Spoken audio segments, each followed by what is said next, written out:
3 mars. Vi vaknar till ett försurat börshumör, inte minst efter kraftiga nedgångar i Asien. Med för att diskutera börsen och utsikterna i konflikten har jag Christian Nolting. You're the global CIO with Deutsche Bank. It's wonderful to have you here in Stockholm. Warm welcome. Pleasure to be here.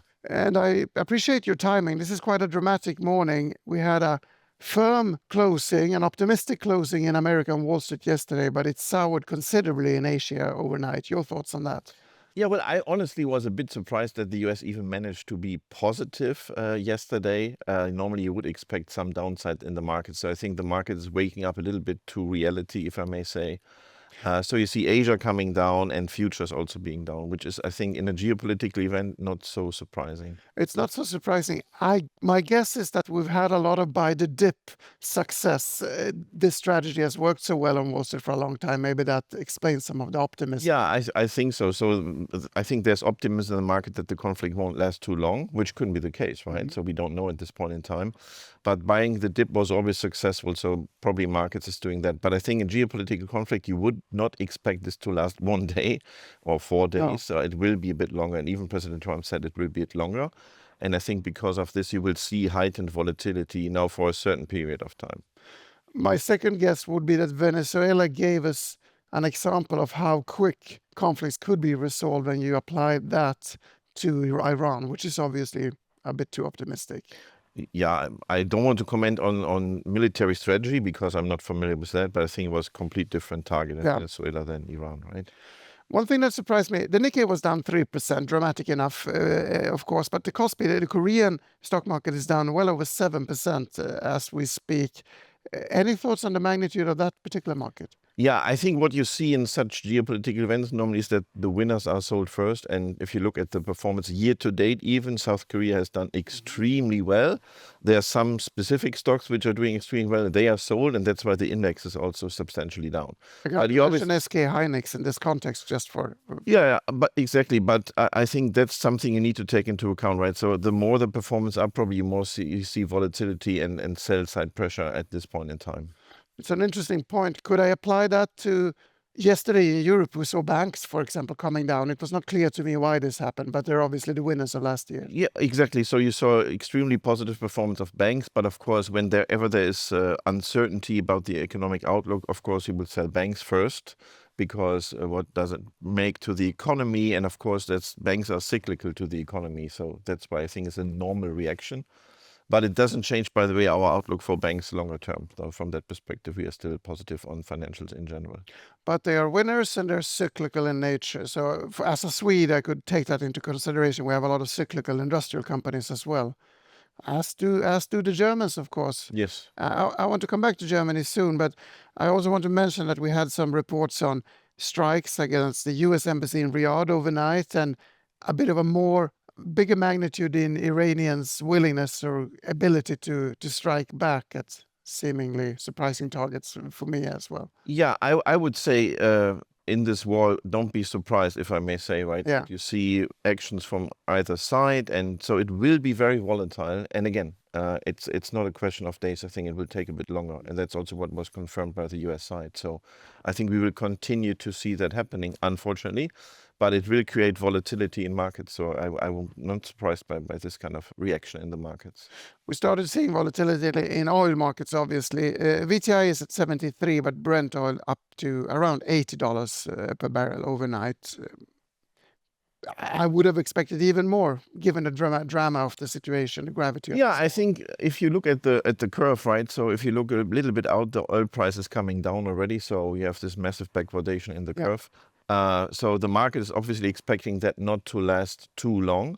And I think that also limits some prices. But what we need to do is, I think, to look at the Strait of Hormuz, because it's a major, let's say, facility to transport oil and gas, by the way.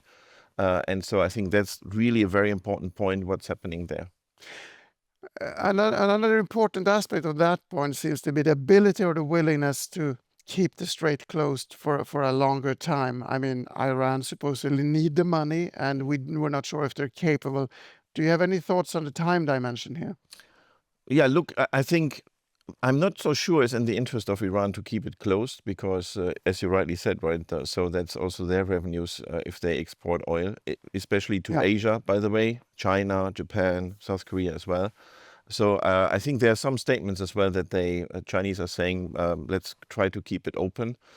So I think there will be some discussion, but I think it really depends how long is it really tough to go through. I think it's not officially closed, but of course, insurance to go through, premium goes substantially up, understandably so.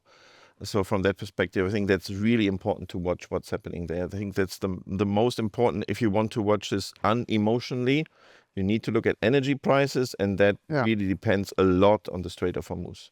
I mean, sadly, this is an unemotional and emphatic business when we look at markets in a terrible situation. Yeah, I know, but that's the job a little bit. So I think it's really important to take this out, which is not always easy. But I think if you want to have to look through a little bit what's happening, that's really crucial. I agree. This will reach Europe in the sense, well, oil prices will reach us, but also gas prices, obviously. And this was quite dramatic since Qatar closed the facility yesterday. We saw an incredible spike up around 40%. Thoughts on that? Yeah, first of all, I think it's a massive spike. It has repercussions, and especially Europe after the Ukrainian war is dependent on gas. They use LNG, right, for this, and Qatar is a main producer for that. So if you close the facility, then of course prices go up because now Europe needs to buy that in the spot market, and it's in complete competition with Asia on this. So I think no surprises, especially Europe prices go up. Now Europe is also getting LNG from the US, but it's quite close to max capacity. There's also some LNG coming from Norway, which is also high on capacity, but there's some maintenance work done at this point in time, and that will stop. Then there's some capacity freeing up.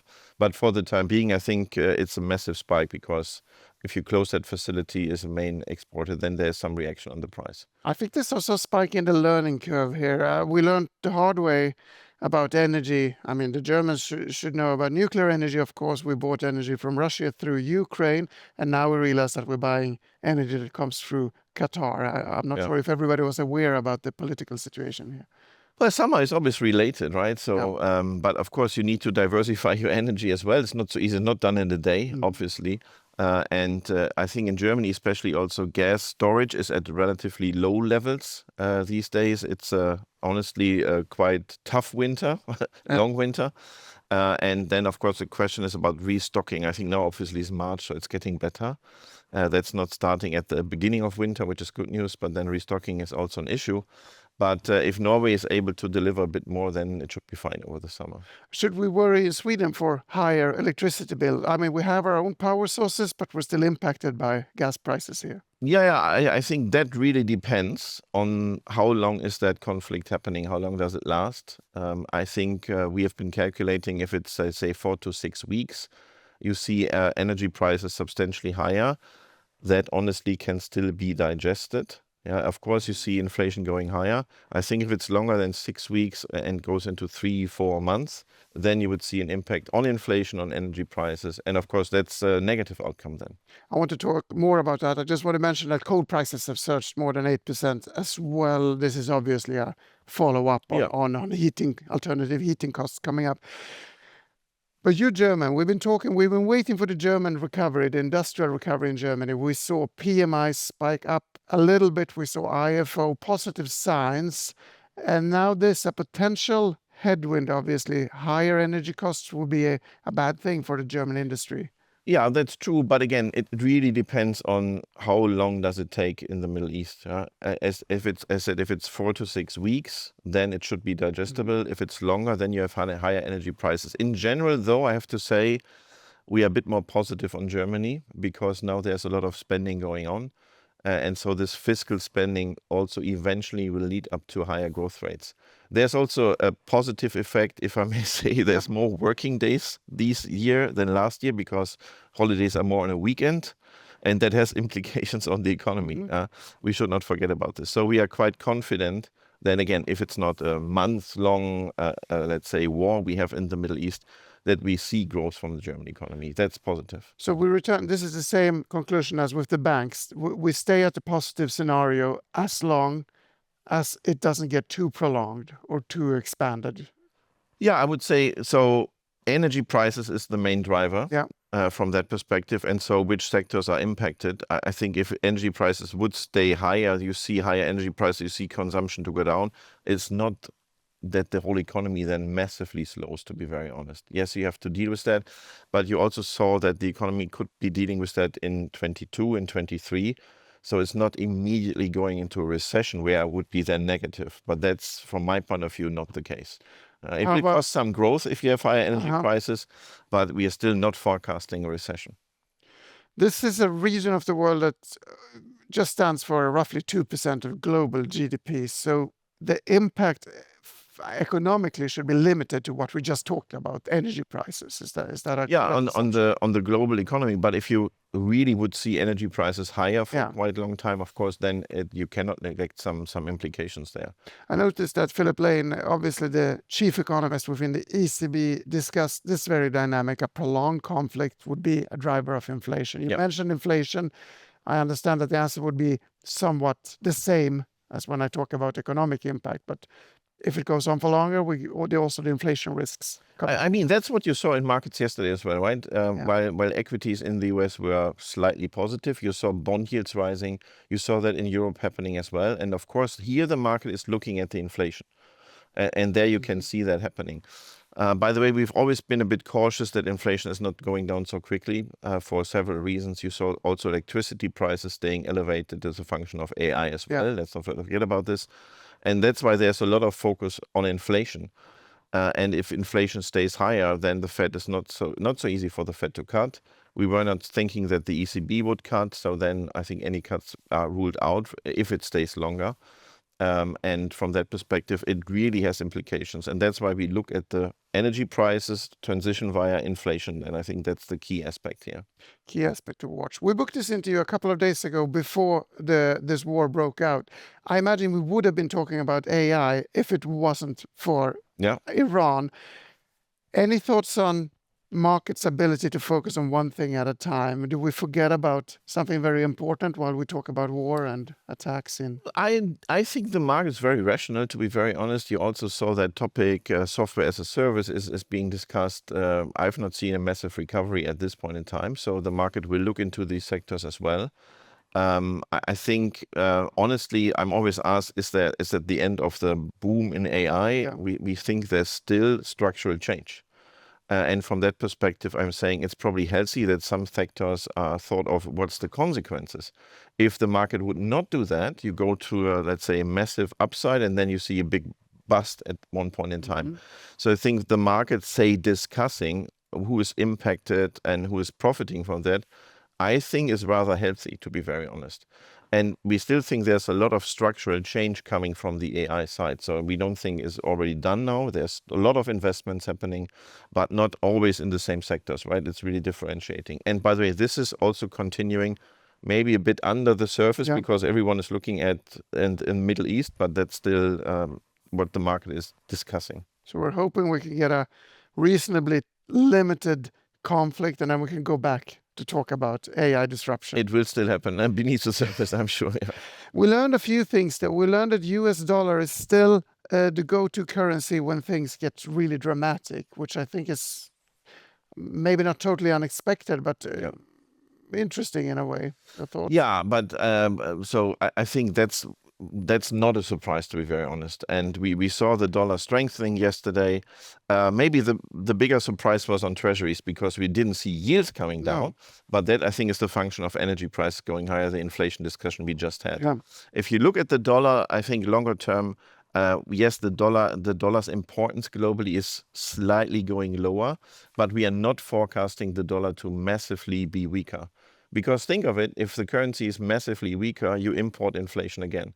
And that's not what the US, I think, is wanting. Because also President Trump talks about affordability is a big topic now in the pre-campaign for the midterm elections, which seems far away in November. But I think in the first half, he needs to come up with some measures. And if you think of the consumer expected inflation in the US is still high. So, and that's why if you have a massively weaker currency, that doesn't help from that perspective. Well, my impression is that the president sometimes wants things that doesn't naturally go together in the economy. He wants a lower dollar and he wants low inflation. He wants low rates and low inflation. Yeah, He but wants a war and low gas yeah. prices. Sorry. But sorry, I didn't want to interrupt. But so I think it's for the currency is always a question of speed. If you have, let's say, weakening over time, then companies can adjust. If it's super fast, then it doesn't work. And then it's a massive implication. I think it's really a question of how fast that goes. And if you do steadily, then probably it's not that bad as you do it very fast. That's very interesting. So we have a question of time in terms of the conflict and a question of speeds in terms of currency moves. Yeah. Any thoughts on the Swiss franc? Also our favorite. Yeah, of these course. days. You have seen now over time that a lot of money is also going to the Swiss franc. You saw some strengthening there. And of course, the Swiss National Bank is not liking to have such a strong currency, to be very honest. But you've seen that safe havens, right? So working it was going into the dollar. You saw Swiss francs over the last weeks. You saw gold going up. Yeah. That was even before that conflict was happening. So I think that trends are still there. So we shouldn't forget about this. One last thing we would have talked about if it wasn't for the war. Apart from AI, we talk about credit stress, about defaults within the private lending space. Is this still a real issue? And is there a transmission risk from higher gas prices, for example, from energy shocks or the market moves that we see today that should make us more worried about the credit space? Yeah, I think it's always a function of the exposure these companies have, right? So software as a service, software in general was a discussion point. We've seen performances of some companies substantially go lower, even though there was not so much exposure. So I think what we're seeing is the market is selling first and asking questions later. That's not an unusual phenomenon, by the way. Same with what you said on energy, right? So you should look what's the exposure, but of course the market would look into this first and then look at the fundamentals a bit later. So I wouldn't rule out there's further volatility to come, but I have not seen that there's so much exposure now to energy that this causes another crisis. Very interesting. And a key point, I think, the market sells first, asks questions later. You remain constructive on banks, German economy. So there should be some opportunities created in the situation. We think so, because if you look at geopolitical events, they have always played out eventually to be buying opportunities if, and there's a big if, there's no recession following. All right. So you've seen that Yom Kippur War, oil prices high, 73, right? Recession following. Afghanistan War, 2001, recession following. But that was not because of the war. We know the US economy was already weak. We had the internet bubble to burst. The question is, eventually, do we go into a recession? With all the fiscal spending we are seeing right now, I think in the US, a recession, I think is quite unlikely, to be very honest. Also, Europe is at fiscal spending, a recession is unlikely. So from that perspective, from the macro side, I'm constructive. And then we need to see how long this conflict really lasts. But I don't think we go into a recession globally, Europe, US. And from that perspective, eventually, I think it's a positive outcome. Can I quote you, buy the dip? The question is when buying the dip. Yeah. So, and I think timing-wise, that's honestly very, very difficult. So I think the best way to approach these markets is diversification. All right. And you need to see, can you stand the risk which is happening right now? If not, then you should ask yourself, is that the portfolio I want to have? But you should be able to take some risk, and then it helps. But to trade geopolitical events is super tricky because you never know when it stops and then the market will shoot up. So I think diversification is important and what's the risk you have in the portfolios, and then you should be able to go through it. All right. And I imagine a lot of people on Wall Street found out the hard way yesterday of the risks going into early. Finally, a word on diversification then. Different asset classes or just different geographies? Both. And we have said already last year the market was very narrow. Some stocks only performed very well, some didn't. By the way, also on AI. And now we are seeing the market is broadening. That honestly is healthy. If the market is not so concentrated, but it's broadening out, that helps. But on diversification, it's asset classes, it's sectors, and it's regions. Somebody told me that the market leaders slowing down seems healthy. Obviously, you need a shift. But we also saw that in the year 2000 before the crash. Any last reflections on? Yeah, if you look through what happens there, I think the market in the so-called internet bubble was not looking at earnings so much, but at future revenues, future. So that was extremely high. I think that's really different right now because I've not seen so many euphoric investors. the market, the investors are asking, is that too much? Where are the cost of AI? Is that well invested? So I think it's a bit different environment. People asking, does it all make sense? And from that perspective, I think we are not in a comparable state to 2000. I hope so as well, and I hope you're right about a recovery waiting after this tragic and unfortunate war, but hopefully a good time for markets ahead. Christian Alting, very nice to have you here in the studio, very insightful, a pleasure to Thanks meet for you. having me. Och till er som tittat, tack så mycket. EFN är tillbaka väldigt snart, 8.55 med Börsfrukost. Missa inte det.